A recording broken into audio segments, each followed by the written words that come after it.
അപ്പൊ ഇതാണ് നമ്മുടെ ഇന്ത്യ അല്ലേ? ഇന്ത്യ അറിയാലോ? നമ്മളെ കേരളം എവിടെയാ? താഴത്ത് അല്ലേ? ഇത് ഇന്ത്യന്റെ നോർത്ത് സൈഡ്. പിന്നെ നേരെ താഴെയുള്ളത് സൗത്ത് സൈഡ്. ഇവിടെയാണ് ഈസ്റ്റ് സൈഡ്. അപ്പൊ ഇവിടെ എന്തായിരിക്കും? വെസ്റ്റ്. ഇതാണ് ഇന്ത്യ. ഓക്കെ, ശരിയല്ലേ? ഈസ്റ്റ്. ഇപ്പൊ അരുണാചൽ പ്രദേശൊക്കെ ഇവിടെ മുതലാണ് നമ്മൾ സൂര്യപ്രകാശം ആദ്യം വീഴുന്നത് ഈ അറ്റത്താണ്, അരുണാചൽ പ്രദേശത്തൊക്കെ അല്ലേ? ഇതാണ് ഇന്ത്യ. ഇതെല്ലാം ശരിക്ക് നല്ലൊരു രൂപമുണ്ട്. ഈ ഇന്ത്യന്റെ ഈ ഭാഗത്ത് എന്താ ഉള്ളത് അറിയോ? ഈ ഒരു ഭാഗത്ത് ഇങ്ങനെ ഈ ഒരു ഭാഗത്ത് ഇങ്ങനെ ഒരു പർവ്വത നിരയുണ്ട് ഇന്ത്യന്റെ മേൽഭാഗത്ത്. ഓക്കെ, ഈ ഭാഗത്ത് കുറച്ച് വീതി കൂടുതലും, ഈ ഭാഗത്ത് ഇങ്ങനെ വീതി കുറഞ്ഞും ഒരു പർവ്വത നിരയുണ്ട്. ഈ നിരയുടെ നീളം ഏകദേശം 2400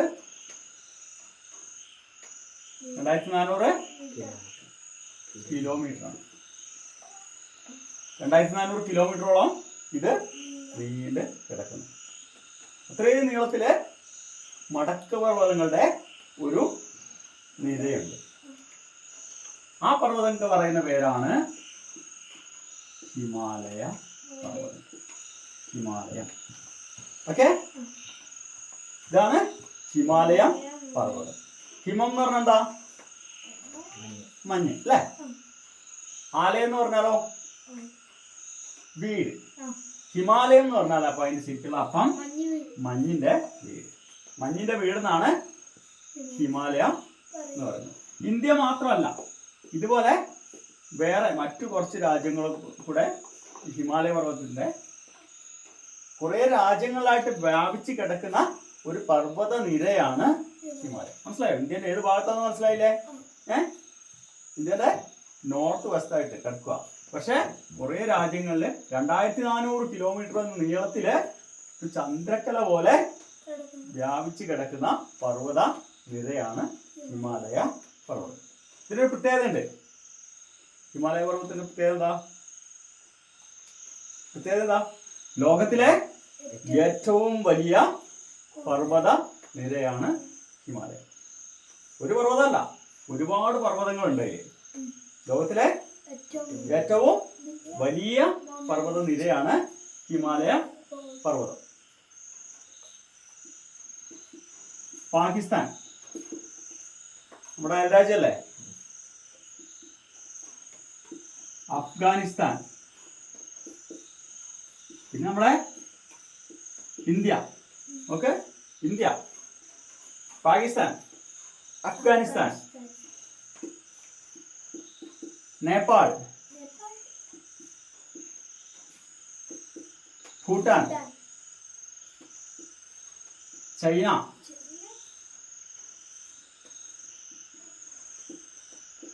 മ്യാൻമാർ. ഇത്രയും രാജ്യങ്ങളിലായിട്ട് വ്യാപിച്ച് കിടക്കുന്നത്. അപ്പോൾ എത്ര രാജ്യങ്ങളാണെന്ന് നോക്ക്. ഹിമാലയ പർവ്വതം വ്യാപിച്ച് കിടക്കുന്നത് ഈ 2400 കിലോമീറ്റർ നീളത്തിൽ കിടക്കുന്നു എന്ന് പറഞ്ഞു അല്ലേ? ഇവിടുന്ന് ഇങ്ങനെ ചെറിയൊരു ചന്ദ്രക്കല പോലെ കിടക്കുന്ന പർവ്വത നിരയാണ് ഹിമാലയ പർവ്വതം. ഹിമാലയ പർവ്വതം എന്ന് പറഞ്ഞാല് ലോകത്തിലെ ഏറ്റവും വലിയ പർവ്വത നിരയാണ്. ഓക്കെ, അപ്പൊ ഹിമാലയ പർവ്വതം വ്യാപിച്ച് കിടക്കുന്നത് ഇന്ത്യയിലും പാകിസ്ഥാനിലും അഫ്ഗാനിസ്ഥാനിലും നേപ്പാൾ, ഭൂട്ടാൻ, ചൈന, മ്യാൻമാർ എന്നിങ്ങനെ ഇത്രയും രാജ്യങ്ങളിലായിട്ട് വ്യാപിച്ച് കിടക്കും. ഏതൊക്കെയാന്ന് ഓർക്കണം. ഒന്ന് ഇന്ത്യ, നമുക്കറിയാലോ. പിന്നെ ഇന്ത്യയുടെ ശത്രു രാജ്യം പാകിസ്ഥാൻ, പിന്നെ അഫ്ഗാനിസ്ഥാൻ. ഇന്ത്യ, പാകിസ്ഥാൻ, അഫ്ഗാനിസ്ഥാൻ.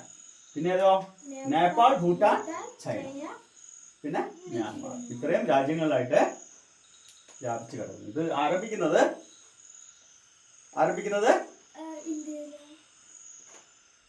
വെസ്റ്റിലെ സിന്ധു നദി കേട്ടില്ലേ? ഹിമാലയ പർവ്വതത്തിൽ നിന്ന് ഉത്ഭവിക്കുന്ന കുറച്ച് നദികളുണ്ട്. ഏതൊക്കെയാണെന്നറിയോ? സിന്ധു അല്ലേ? പിന്നെ ഗംഗ, ഇതൊക്കെ പ്രധാനപ്പെട്ട നദികള്. പിന്നെ ബ്രഹ്മപുത്ര. പിന്നെ ചൈനയിലൂടെ ഒഴുകുന്ന ഒരു നദിയുണ്ട്, യാങ്സ്റ്റി.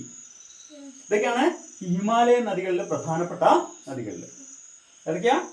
സിന്ധു ഗംഗ ബ്രഹ്മപുത്ര ബ്രഹ്മപുത്ര യാങ്സ്റ്റി. ഓക്കെ, പടിഞ്ഞാറ് സിന്ധു നദീതടമുള്ളത് ഈ ഭാഗത്താണ് സിന്ധു നദി ഉത്ഭവിക്കുന്നത്. പടിഞ്ഞാറ് സിന്ധു നദീതടം മുതൽ കിഴക്ക് ബ്രഹ്മപുത്രന്റെ സൈഡ് വരെ നീണ്ടു കിടക്കുന്ന ഒരു പ്രദേശമാണ് ഹിമാലയ പർവ്വതം. അപ്പൊ ഹിമാലയ പർവ്വതത്തിന്റെ പ്രത്യേകത നമ്മൾ പറഞ്ഞു. ലോകത്തിലെ ഏറ്റവും വലിയ, മറക്കരുത്, ലോകത്തിലെ ഏറ്റവും വലിയ പർവ്വത നിരയാണ് ഹിമാലയ പർവ്വതം അല്ലേ? അത് എത്ര രാജ്യങ്ങളിൽ വ്യാപിച്ചു കിടക്കുന്നു? 7 രാജ്യങ്ങൾ. India, Pakistan, Afghanistan, Nepal, Bhutan, China, Myanmar അല്ലേ? അതിൽ ഹിന്ദു, ഗംഗ, ബ്രഹ്മപുത്ര, യാങ്സ്റ്റി എന്നീ നദികൾ വ്യാപിച്ച് കിടക്കുന്നു. പിന്നെ അതിന്റെ പ്രത്യേകത, ലോകത്തിലെ ഏറ്റവും ഉയരമുള്ള പർവ്വതങ്ങൾ സ്ഥിതി ചെയ്യുന്നത് ഹിമാലയ പർവ്വതത്തിലാണ്. ഓക്കെ, ഇങ്ങനെ കുറേ പർവ്വതങ്ങളുണ്ട്. ഈ പർവ്വത നിരയില് കുറെ പർവ്വതങ്ങളുണ്ട്. ഈ ഹിമാലയത്തിലല്ലാതെ വേറെ പല സ്ഥലത്തും പർവ്വതമുണ്ട്. ഹിമാലയത്തിലല്ലാത്ത ഏറ്റവും വലിയ പർവ്വതം സ്ഥിതി ചെയ്യുന്നത്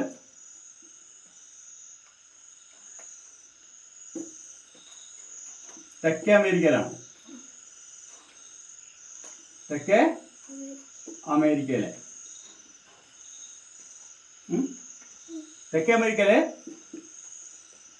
അക്വൻ കാഗ്വ എന്ന് പറയുന്ന പർവ്വതമാണ് ഹിമാലയത്തിലല്ലാതെ, ഹിമാലയൻ മലനിരകളിലല്ലാതെ സ്ഥിതി ചെയ്യുന്ന ഏറ്റവും അതും ഇതുപോലെ തന്നെ പർവ്വത നിരയാണ്. ആൻസ് എന്ന് പറഞ്ഞ തെക്കേ അമേരിക്കയിലെ ആൻസ് എന്ന് പറഞ്ഞ പർവ്വത നിരയുണ്ട്.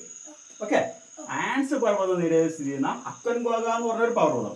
ഈ ആൻസ് നിരയില് ഉള്ള അക്വൻക്വാഗ എന്നുള്ള പർവ്വതമാണ് ഹിമാലയത്തിലല്ലാത്ത ഏറ്റവും വലിയ പർവ്വത നിര. ഓക്കെ,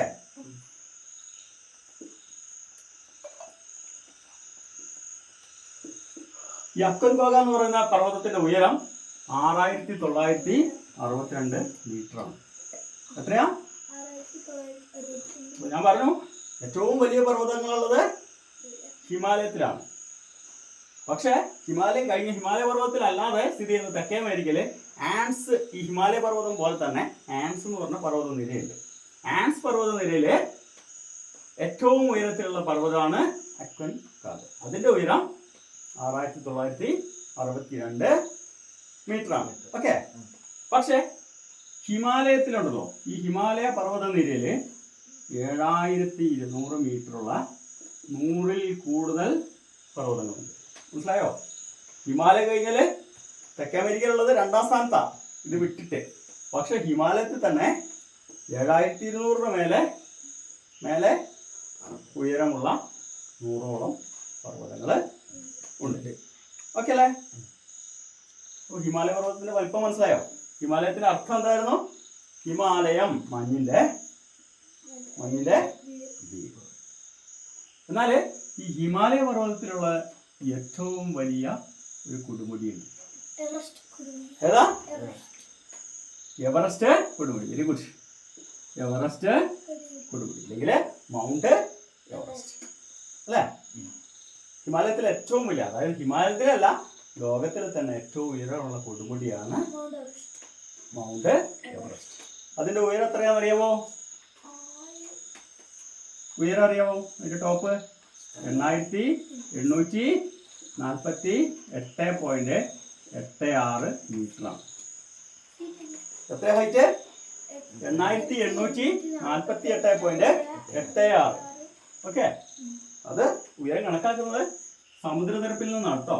സമുദ്രനിരപ്പിൽ നിന്നുള്ള ഉയരമാണ് 8848.86 മീറ്റർ. ഹിമാലയത്തിന്റെ ഉയരം മനസ്സിലായല്ലോ? ഓക്കെ അല്ലേ?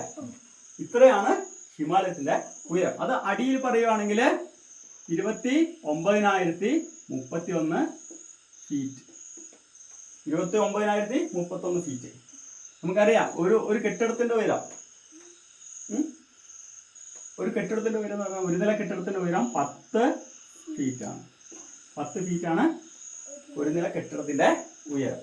പക്ഷെ ഹിമാലയ പർവ്വതത്തിന്റെ ഉയരം നോക്ക് 29,031 ലോകത്തിലെ ഏറ്റവും ഉയരമുള്ള പർവ്വതമാണ് ഹിമാലയ പർവ്വതം അല്ലേ. അതിന്റെ ഹൈറ്റ് 8848.86 മീറ്റർ. മറക്കരുത്, ഹൈറ്റ് എത്രയാ? 8848. ഹിമാലയ കഴിഞ്ഞാല് അല്ലെ, ഈ മൗണ്ട് എവറസ്റ്റ് കഴിഞ്ഞാല് രണ്ടാമത്തെ ഉയരമുള്ള കൊടുമുടിയാണ് നമ്മൾ K2 എന്ന് കേട്ടില്ലേ? K2 കൊടുമുടി. അത് ഇന്ത്യന്റെ ഒരു ഭാഗത്തും പാകിസ്ഥാനിലോട്ട് കിടക്കുന്ന കൊടുമുടിയാണ് K2. ഓക്കെ. ഹിമാലയ പർവ്വതം എവിടെ സ്ഥിതി ചെയ്യുന്ന അറിയുമോ? ഹിമാലയ പർവ്വതം നേപ്പാളിലും ചൈനയിലുമാണ്.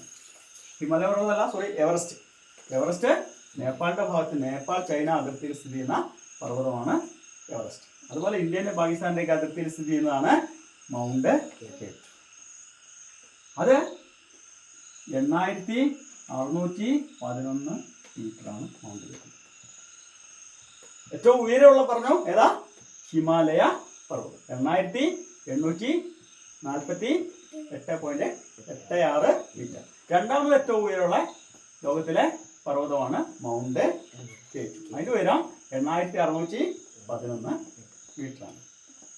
എന്നാൽ നമ്മുടെ ഇന്ത്യയിൽ സ്ഥിതി ചെയ്യുന്ന ഏറ്റവും ഉയരം കൂടിയ കൊടുമുടിയാണ് ഏതാ? കാഞ്ചൻജംഗ അല്ലേ? ഇന്ത്യയിൽ സ്ഥിതി ചെയ്യുന്ന ഏറ്റവും ഉയരമുള്ള കൊടുമുടിയാണ് കാഞ്ചൻജംഗ.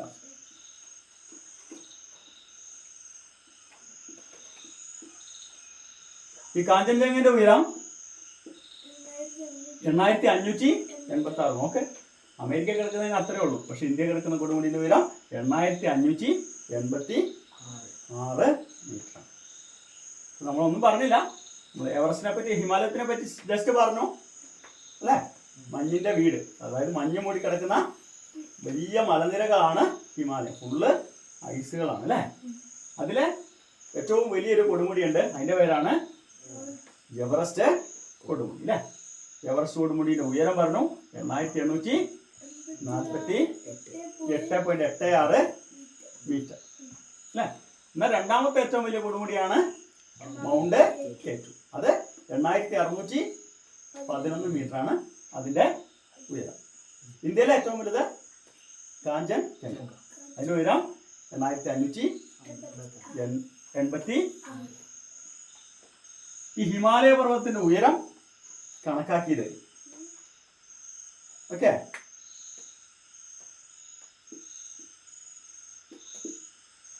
1865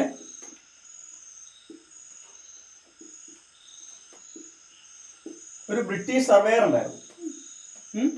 ആരാ? ഒരു ബ്രിട്ടീഷ് സർവേ എന്ന് പറഞ്ഞാല് അളക്കുന്ന ആളില്ലേ, ഉയരമൊക്കെ അളക്കുന്നത്, ബ്രിട്ടീഷ് സർവേയർ. അദ്ദേഹത്തിന്റെ പേരാണ് ആൻഡ്രൂ വോ. അതുപോലെ ബ്രിട്ടീഷ് സർവേയറും അദ്ദേഹം ഒരു ആർമി ഓഫീസറുമായിരുന്നു. ആരാ? ആർമി ഓഫീസറും ഒരു ബ്രിട്ടീഷ് സർവേയറൊക്കെ ആയിരുന്ന അദ്ദേഹമാണ് ഹിമാലയത്തിന്റെ ഉയരം കണക്കാക്കിയത്. ഹിമാലയത്തിന്റെ ഉയരം എന്ന് പറയുന്നത് 8848 അല്ലേ, 86 മീറ്റർ പറഞ്ഞു. ആൻഡ്രൂ വോ ആയിരുന്നു ഹിമാലയത്തിന്റെ ഉയരം കണ്ടുപിടിച്ചത്. എന്നിട്ട് ആദ്യം ഈ K2 ആയിരുന്നു വലിയ ഉയരമുള്ള പർവ്വതം എന്നാണ് വിചാരിച്ചിരുന്നത്. അദ്ദേഹം ഹിമാലയത്തിന്റെ ഉയരം കണക്കാക്കിയും അദ്ദേഹത്തിന്റെ ഒരു മുൻഗാമി ഉണ്ടായിരുന്നു. അതാണ് sir George Everest. Himalaya Everest. Sir Andrew വോ, ബ്രിട്ടീഷ് സർവേയർ ആയിരുന്ന ആൻഡ്രൂ വോ, അദ്ദേഹത്തിന്റെ മുൻഗാമി ആയിരുന്ന ഒരു കേണൽ ജോർജ് എവറസ്റ്റ് ഉണ്ട്. അദ്ദേഹത്തിന്റെ പേരിൽ 1865 ഈ എവറസ്റ്റ് കൊടുമുടിക്ക് എവറസ്റ്റ് എന്ന് അദ്ദേഹത്തിന്റെ ഒരു മുൻഗാമിയുടെ പേരങ്ങ് ഇട്ടു. ഏതിന്? ഈ കൊടുമുടിക്ക്, എവറസ്റ്റ് കൊടുമുടി. അങ്ങനെയാണ് എവറസ്റ്റ് കൊടുമുടിയായത്. ഓക്കെ, അല്ലെങ്കിൽ മൗണ്ട് എവറസ്റ്റ്. ഇത്രയും ഉയരമുള്ള കൊടുമുടി. അപ്പോൾ ഈ മൗണ്ട് എവറസ്റ്റ് കൊടുമുടി അല്ലേ, ഭയങ്കര ഹൈറ്റ് ആണ്. അതിന്റെ പ്രത്യേകത എന്താ? ഒരുപാട് ഹൈറ്റ് ആണ്. എത്ര ഹൈറ്റ്? 8848.86 മീറ്റർ ആണ് ഇതിന്റെ ഹൈറ്റ്. എവിടേക്കാ? നേപ്പാളിലും ചൈനയിലുമായിട്ട് ചൈനയായിട്ട് അതിർത്തി പങ്കുവെക്കുന്നതാണ് മൗണ്ട് എവറസ്റ്റ്. എവറസ്റ്റ് കൊടുമുടി. ഓക്കെ അല്ലേ? ഈ എവറസ്റ്റ് കൊടുമുടി ആദ്യമായിട്ട് കീഴടക്കിയതാരാ? പല ആളുകളും മലകയറ്റത്തിന് ആഗ്രഹമുള്ള, താല്പര്യമുള്ള, ഭയങ്കര ഇൻട്രസ്റ്റ് ഉള്ള ആളുകളുണ്ടല്ലോ, അവര് ഈ എവറസ്റ്റ് കൊടുമുടിയുടെ പ്രത്യേകത എന്താ? ഭയങ്കരമായ തണുപ്പായിരിക്കും അല്ലേ? ഇതിന് മേലേക്ക് ചെല്ലുന്തോറും ഭയങ്കരമായ തണുപ്പും ഫുള്ള് ഐസ് കട്ടകള്, ഹിമപാതമൊക്കെ ഉണ്ടാവും. മഞ്ഞ് ഐസുകള് ഇങ്ങനെ വന്നിട്ട് വലിയ മല പോലെയൊക്കെ വീഴും. ഓക്കെ, അതുപോലെ ഭയങ്കരമായ തണുപ്പായിരിക്കും. പിന്നെ ഭയങ്കര കാറ്റുണ്ടാവും, ഹിമക്കാറ്റ്, മഞ്ഞ് കാറ്റ്, ശക്തമായ കാറ്റായിരിക്കും. മേലേക്ക് ചെല്ലുന്നതോറും പിന്നെ വേറൊരു പ്രശ്നം കൂടെ ഉണ്ട്, ഓക്സിജനൊക്കെ കുറഞ്ഞു വരും. അപ്പോൾ ഇത് കയറുന്നവരെന്താ ചെയ്യുന്നത്? ഓക്സിജൻ മാസ്ക് പോരാ, ഓക്സിജൻ സിലിണ്ടറൊക്കെ കൊണ്ടാണ് എവറസ്റ്റ് കൊടുമുടി കയറുന്നത്. അപ്പോൾ ഈ എവറസ്റ്റ് കൊടുമുടി കയറുക എന്ന് പറഞ്ഞാൽ ഭയങ്കര ടാസ്ക്കാണ്. ഈ എവറസ്റ്റ് കൊടുമുടി കയറാൻ പോയിട്ട് ഒരുപാട് പേര് കയറാൻ പറ്റാതെ മരിച്ച് അവിടെ തന്നെ വീണ് പോയിട്ടുണ്ട്. കാരണം ഒന്ന് ഓക്സിജൻ കിട്ടാതെ, പിന്നെ അവരെ തലച്ചോറും അതെല്ലാം മരച്ചിട്ട് -50-60 ഡിഗ്രി, -50-60 ഡിഗ്രി ടെമ്പറേച്ചറൊക്കെ ആയിരിക്കും ഇവിടെ ഉണ്ടാകുന്നത്. പിന്നെ ഹിമപാതം, ചിലപ്പോൾ കാറ്റ്, പിന്നെ മഞ്ഞിൻ്റെ ഓരോ മലകളുണ്ടാവും, അതൊക്കെ പൊട്ടി ചിലപ്പോൾ വീണിട്ടൊക്കെ അങ്ങനെ ഒരുപാട് അപകടങ്ങൾ സംഭവിച്ചിട്ട് ഒരുപാട് ആളുകൾ മരിച്ചു വീണ സ്ഥലമാണ് എവറസ്റ്റ് കൊടുമുടി. അപ്പോൾ ഇത് കീഴടക്കാന്ന് പറഞ്ഞാൽ അത്രയധികം വലിയ ടഫാണ്. മേലേക്ക് കയറുന്നതോറും ഓക്സിജൻ ഉണ്ടാവില്ല അല്ലേ? അത്ര റിസ്ക് എടുത്തിട്ടാണ് എവറസ്റ്റ് കൊടുമുടി കയറുന്നത്. ഓക്കെ, അങ്ങനെ ഈ എവറസ്റ്റ് കൊടുമുടിയുടെ സബ്മിറ്റില് ഏറ്റവും ടോപ്പില് ആദ്യമായി എത്തിയ ആൾക്കാർ ആരൊക്കെയായിരുന്നു? ടെൻസിംഗ്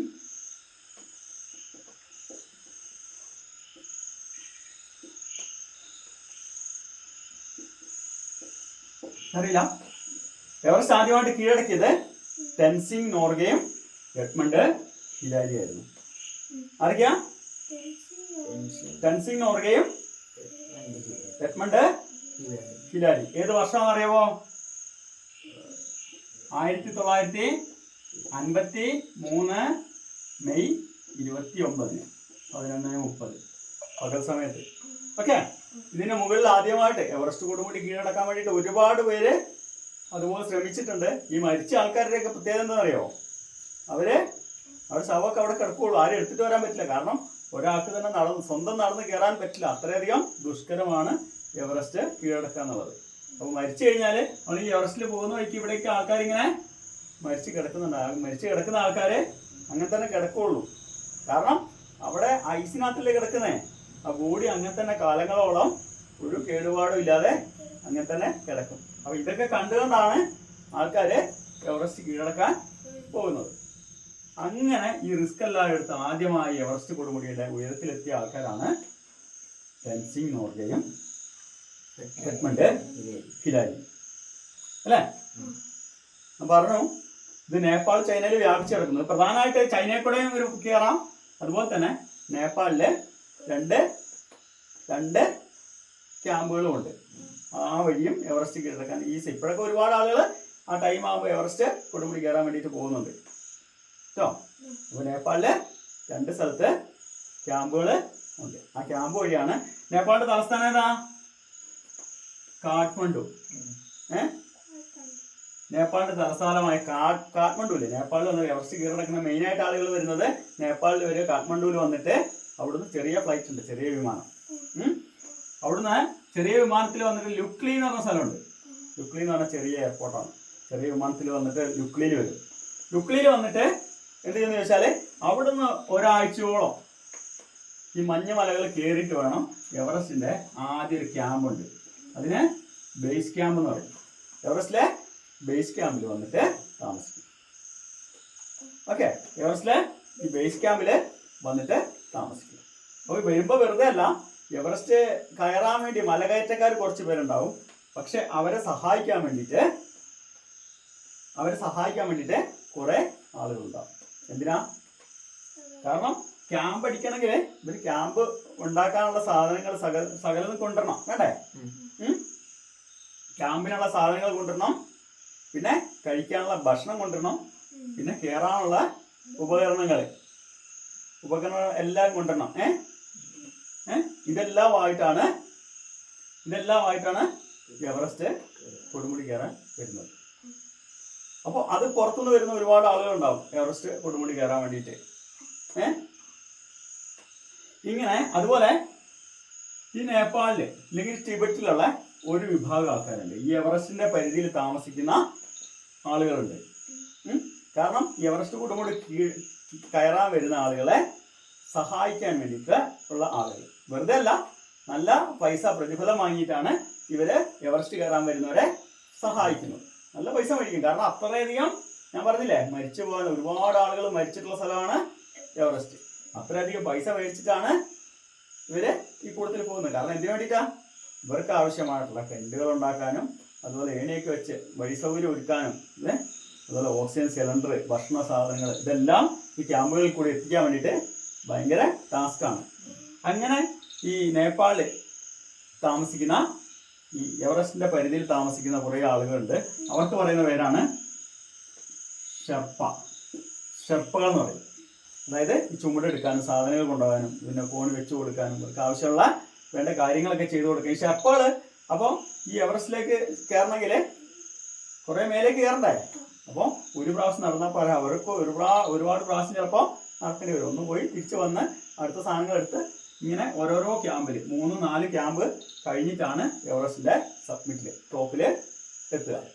അപ്പോൾ ഈ ഞാൻ പറഞ്ഞു ബേസ് ക്യാമ്പ് എന്ന് പറഞ്ഞാൽ ഏറ്റവും അടിയിൽ ഏകദേശം 6000 അടിയോളം ഉയരത്തിലാണ് ബേസ് ക്യാമ്പ് സ്ഥിതി ചെയ്യുന്നത്.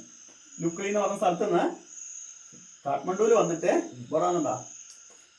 വന്നിട്ട് ലുക്ലി എന്ന് പറഞ്ഞ ചെറിയ എയർപോർട്ടിൽ വന്ന് അവിടുന്ന് ഒരാഴ്ചയോളം ഈ മഞ്ഞുമലയിൽ കൂടെ നടന്ന് വന്നിട്ട് വേണം ഈ ബേസ് ക്യാമ്പിൽ എത്താൻ.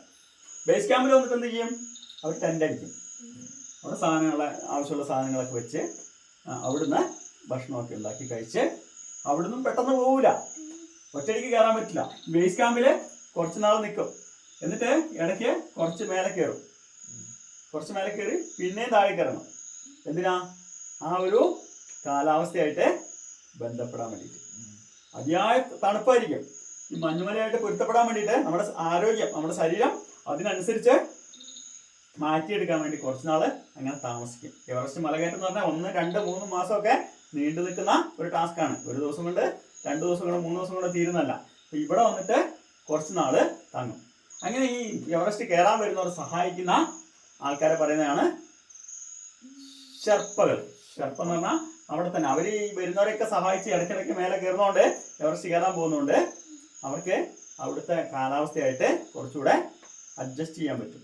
എന്നാലും അവർക്ക് സഹിക്കാൻ പറ്റില്ല മേലേക്ക് ചെല്ലുന്തോറും, എന്നാലും അവർക്ക് അതിനനുസരിച്ചുള്ള ഒരു ശരീര പ്രകൃതമായിരിക്കും. ഓക്കെ.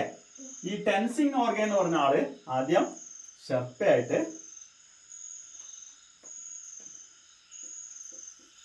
നേപ്പാളിലെ കുംഫു എന്ന് പറഞ്ഞ സ്ഥലത്ത് ജനിച്ച ആളാണ്. 1914 മെയ് 29.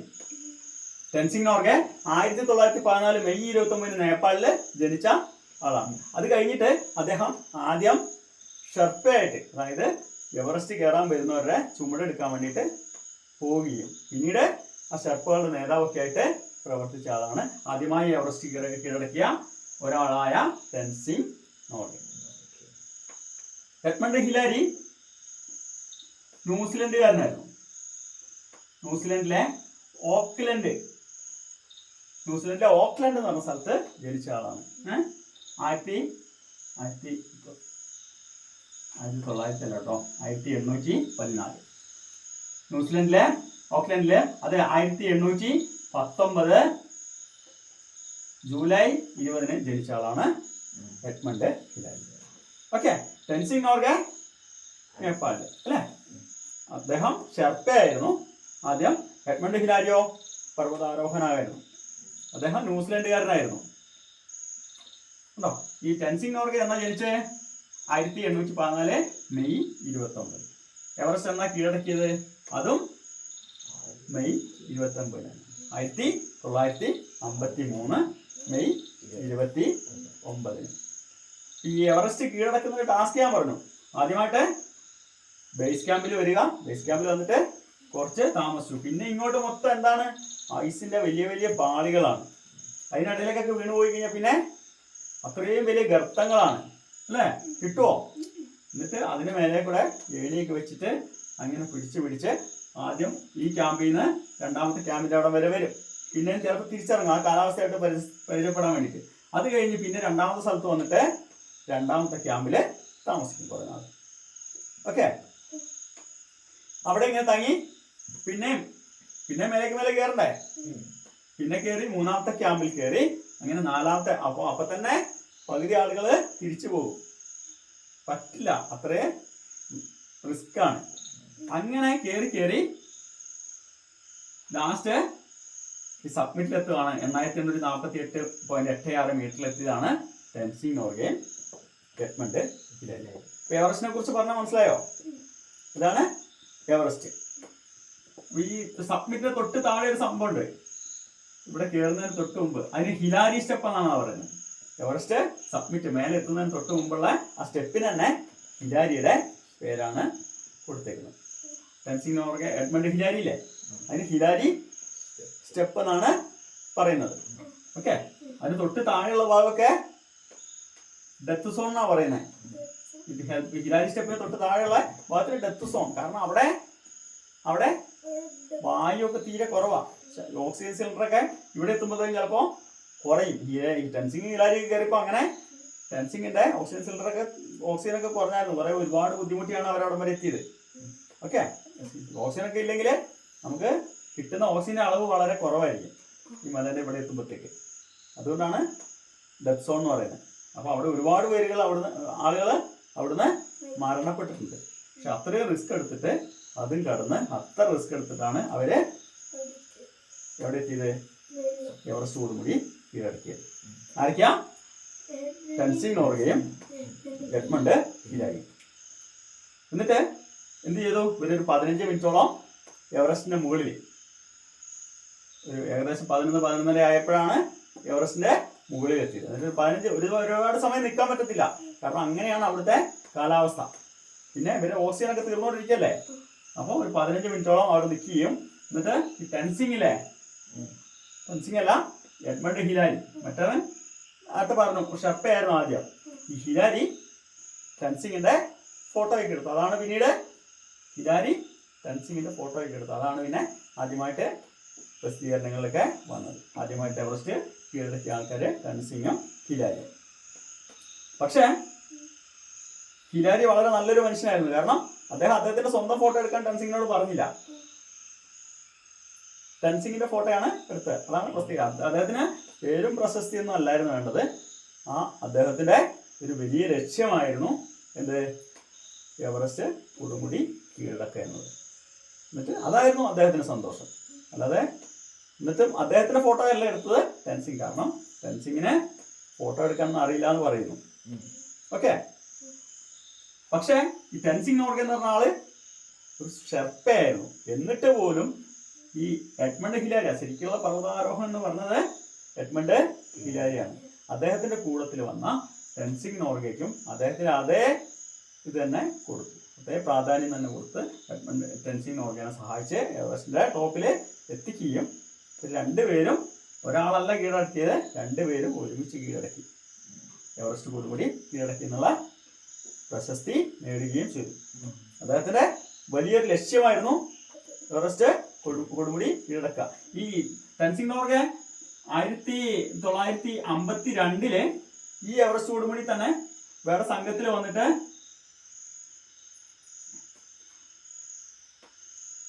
$8,200 മീറ്ററോളം വന്നു. അത് കഴിഞ്ഞ് കുറെ കൂടെ മേലേക്ക് വരാനുള്ളൂ. അത്രയും മലയിൽ കയറിയതാണ്. എന്നിട്ട് ആ കാലാവസ്ഥ പ്രശ്നം കൊണ്ട് പിന്നീട് തിരിച്ചിറങ്ങി. ഇത്രയും ദിവസത്തെ കഠിനാധ്വാനം 8,210 കിലോമീറ്ററോളം 10 മീറ്ററോളം കയറിയിട്ട് അത് 1952 ഇത്രയും കയറിയിട്ട് പിന്നീട് കാലാവസ്ഥ പ്രതികൂലമായിട്ട് ഒരു രക്ഷയില്ലാത്തതുകൊണ്ട് തിരിച്ച് താഴേക്ക് ഇറങ്ങേണ്ടി വന്നു. അതുപോലെ ഹിലാരി 1951 എവറസ്റ്റിന്റെ പരിവേഷക സംഘം ഉണ്ടായിരുന്നു. എവറസ്റ്റിനെ കുറിച്ച് പഠിക്കാൻ വേണ്ടിയിട്ട് കുറച്ച് കയറിയത്. ടെൻസിങ്ങും ഹിലാരിയും എവറസ്റ്റ് മുമ്പ് കയറിയിട്ടുണ്ട്. അപ്പോൾ ഇത് ഇവരുടെ നിരന്തരമായ ഇത്രയും ദിവസത്തെ കഠിനാധ്വാനം കൊണ്ട് ആണ് ഇവര് ആദ്യമായിട്ട് എവറസ്റ്റ് കീഴടക്കിയെന്ന പേര് ലഭിച്ചത്. അവരെ വലിയ ലക്ഷ്യം കൈവരിച്ചത് അല്ലേ. അപ്പൊ നമ്മളൊന്ന് ചിന്തിച്ചു നോക്ക്. ഇവരുടെ ലക്ഷ്യം എന്ന് പറഞ്ഞാൽ സാധാരണ ഒരു ലക്ഷ്യമല്ല.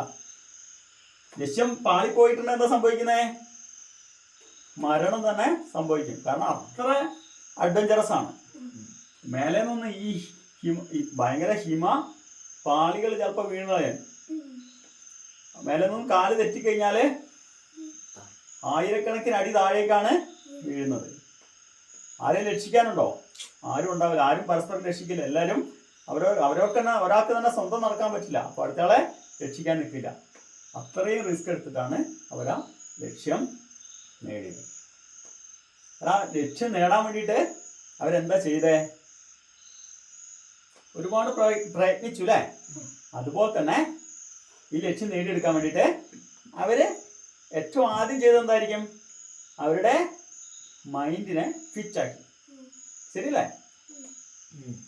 നമ്മൾ മൈൻഡ് അത്ര സെറ്റ് അല്ലെങ്കിൽ ഇത്രയും വലിയ കൊടുമുടിയിൽ കയറാൻ പറ്റുമോ? നമ്മൾ ചിന്തിക്കുന്നത് അങ്ങനെയാണ്. നമ്മുടെയൊക്കെ ചെറിയ ചെറിയ ലക്ഷ്യങ്ങളാണ്. പക്ഷെ ഇവരുടെ ലക്ഷ്യം എന്ന് പറഞ്ഞാൽ ലക്ഷ്യത്തെ എത്താൻ പറ്റിയില്ലെങ്കിൽ സംഭവിക്കുന്നത് മരണമാണ്. മരണത്തെ പോലും അതിജീവിച്ചാണ്, മരണത്തെ പോലും ഭയക്കാതെയാണ് അവർ ലക്ഷ്യം നേടാൻ വേണ്ടിയിട്ട് പ്രയത്നിച്ചത്. ഓക്കെ അല്ലേ? അപ്പോൾ ഇവരുടെ മുമ്പിൽ അതിന് മുമ്പിൽ എത്രയോ ആളുകൾ അവിടെ മരണപ്പെട്ടിട്ടുണ്ട്. ഈ ടെൻസിങ്ങും ഹിലാരിയൊക്കെ ചിന്തിക്കുക, അയ്യോ എവറസ്റ്റ് കയറാൻ പറ്റും, ഇത്രയും വലിയ മലയല്ലേ, അതിന് മേലെ കയറിയാ മരിക്കില്ലേ, വീഴൂലേ? ആ ഒരു രീതിയിൽ ചിന്തിച്ച് അവർക്ക് കയറാൻ പറ്റുമായിരുന്നോ? അവരുടെ മനസ്സിൽ അത് കീഴടക്കണം എന്ന് മാത്രമേ അവർ ചിന്തിച്ചിട്ടുള്ളൂ. അല്ലാതെ അതിനെക്കുറിച്ച് നെഗറ്റീവായിട്ട് ചിന്തിച്ചാൽ, അയ്യോ ഇത്ര ഉയരത്തിലുള്ള മല, അത് അത്ര തണുപ്പ്, അത്ര ഐസ്, അതിൽ കൂടെ എങ്ങനെ കയറാൻ പറ്റും? കയറാൻ പറ്റുമോ? അയ്യോ എന്തോ ആൾക്കാരാ മരിച്ചേക്കുന്നത്. ആ രീതിയിൽ ചിന്തിച്ചാല് അവർക്ക് ഒരിക്കലും എവറസ്റ്റ് കൊടുമുടിയുടെ ഉയരത്തില് എത്താൻ കഴിയില്ല. പക്ഷെ അവർ ചിന്തിച്ചെന്താ? എനിക്ക് എത്ര റിസ്ക് എടുത്തിട്ടാണെങ്കിലും ഒരുപക്ഷെ എൻ്റെ ജീവൻ പോലും നഷ്ടപ്പെട്ടാലും എനിക്ക് ആ എവറസ്റ്റിന്റെ മുകളില് കയറണം. ഓക്കെ, അങ്ങനെ തീരുമാനിച്ചിട്ട് അത്ര റിസ്ക് എടുത്തിട്ടാണ് ഇവര് എവറസ്റ്റ് കൊടുമുടി കീഴടക്കിയത്. ഏത് വർഷം? 1953 മെയ് 29. ഓക്കെ, അപ്പോൾ നമുക്ക് നമ്മുടെ ലക്ഷ്യം നേടാൻ, കണ്ടോ, ഇവരുടെ ലക്ഷ്യം എന്നൊക്കെ പറഞ്ഞാൽ അത്ര റിസ്കിയാണ്. പക്ഷെ നമ്മുടെ ചെറിയ ചെറിയ ലക്ഷ്യങ്ങൾക്ക് പോലും നമുക്ക് പേടിയാണ്, നമുക്ക് സംശയമാണ്. ശരിയല്ലേ? പക്ഷെ നമ്മൾ ആദ്യം നമ്മുടെ ലക്ഷ്യം നേടാൻ വേണ്ടി എന്താ ചെയ്യേണ്ടത്? നമ്മുടെ മനസ്സിനെ സെറ്റ് ചെയ്യണം. നമുക്ക് കഴിയണം. അത്രമാത്രം ആത്മവിശ്വാസം ഉണ്ടെങ്കിലേ നമുക്ക് ലക്ഷ്യത്തിൽ എത്താൻ പറ്റുള്ളൂ. അതുപോലെ അതിനുവേണ്ടി നിരന്തരമായി പ്രയത്നിക്കുകയും ചെയ്യണം. അങ്ങനെ നിരന്തരമായി പ്രയത്നിച്ച് അത്ര ആത്മവിശ്വാസത്തോടെ കയറിക്കൊണ്ടാണ് അവര് എവറസ്റ്റിൽ എത്തിച്ചേർന്നത്. ഓക്കെ, അപ്പോൾ നമ്മുടെ ചെറിയ ചെറിയ ലക്ഷ്യങ്ങൾ വലിയ പ്രശ്നമുള്ളതാണോ? ഇവരുടെ എന്ന് പറഞ്ഞാൽ ആലോചിച്ച് നോക്കേ, ഒന്ന് താഴെ പോയാല് ജീവൻ തന്നെ പോയി. നമ്മൾ ഓരോന്ന് ലക്ഷ്യം വെക്കുന്ന അങ്ങനെയല്ലല്ലോ, ചെറിയ ചെറിയ ലക്ഷ്യങ്ങളല്ലേ. എന്നിട്ട് അത് നേടാൻ വേണ്ടിയിട്ട് നമ്മള് പേടിക്കുക, അല്ല അത് ശരിയാവുമോ, അതാവുമോ? അതിനു വേണ്ടിയിട്ട് നമ്മൾ നേടിയെടുക്കാൻ ആദ്യം എന്താ ചെയ്യണ്ടേ? നമ്മളെ മൈൻഡിനെ നമ്മൾ പറഞ്ഞ് പഠിപ്പിക്കുക, നമുക്കത് കഴിയും, നമുക്കത് വേണം. അങ്ങനെ ഉണ്ടെങ്കിൽ നമുക്ക് ഇതുപോലുള്ള എവറസ്റ്റിന്റെ അത്ര ഇല്ലെങ്കിലും അതിൽ ചെറിയ ചെറിയ ലക്ഷ്യങ്ങൾ നമുക്ക് നമ്മുടെ മൈൻഡ് ഫിറ്റ് ആയിരിക്കണം. പിന്നെ അതിനു വേണ്ടിയിട്ട് നിരന്തരമായി പ്രയത്നിക്കുകയും ചെയ്യണം. അപ്പോൾ എവറസ്റ്റ് മനസ്സിലായോ? ഓക്കെ, അതുപോലെ തന്നെ നല്ലൊരു സ്നേഹത്തിന്റെ കഥയുമുണ്ട്. ഹിലാരി ടെൻസിങ് എന്ന് പറയുന്ന ഷെർപ്പയായിരുന്ന അദ്ദേഹത്തെ കൂടെ അതേ സ്ഥാനത്ത് അത്രയും സ്നേഹത്തോടെ അദ്ദേഹത്തെ കൂടെ ആ പേരിന് അർഹനാക്കി എന്നുള്ളതാണ് വളരെ വലിയ കാര്യം. അപ്പോൾ നിങ്ങൾ ഇതുപോലെ ലക്ഷ്യം വെക്കുക. ആ ലക്ഷ്യത്തിന് വേണ്ടിയിട്ട് നല്ലോണം പ്രയത്നിക്കുക. നമ്മുടെ മൈൻഡിനെ സെറ്റ് ചെയ്തെടുക്കുക. മൈൻഡ് സെറ്റ് ചെയ്തെടുക്കുക. എന്തിനെ? ലക്ഷ്യം നേടിയെടുക്കാൻ. പക്ഷെ നമ്മൾ തിരിച്ച് ചിന്തിച്ചാൽ പോയി, നമ്മൾ നെഗറ്റീവായിട്ട് അയ്യോ ഇതെനിക്ക് പറ്റില്ലല്ലോ, ഇത്ര വലിയ കയറ്റല്ലേ, മഞ്ഞല്ലേ, ഐസല്ലേ, ആ ബുദ്ധിമുട്ടുകളെ കുറിച്ച് ചിന്തിച്ചാൽ പറ്റില്ല. നമ്മൾ ആത്മവിശ്വാസത്തോടെ നമുക്ക് പറ്റും, അതിന് പിന്നെ ചെയ്യേണ്ട കാര്യങ്ങൾ കൃത്യമായിട്ട് ചെയ്യുക. Okay, thank you. മനസ്സിലായോ?